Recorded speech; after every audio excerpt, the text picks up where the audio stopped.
mal que estoy y lo poco que me quejo, lo mal que estoy y lo poco que me quejo. Siempre me levanto con el pie mirando al suelo, la voz muda me saluda desde lejos, pues regala su silencio, pero yo me hago el sueco mirándome en el espejo.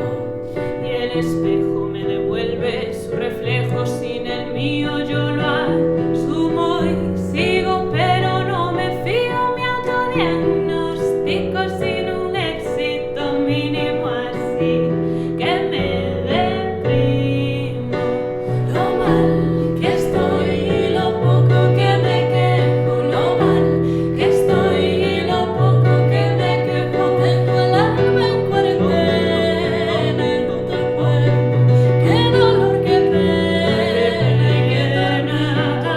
Salgo a las aceras, el andar desafinado, la maleta llena de cantos rodados, la sonrisa boca abajo de subir tanta escalera sin llegar a ningún lado. Y la historia me critica porque siempre estoy penando. Yo les digo pobre de aquel que oculta su llanto. Un ladrillo no sabe llorar, pero tampoco lleva en el compás.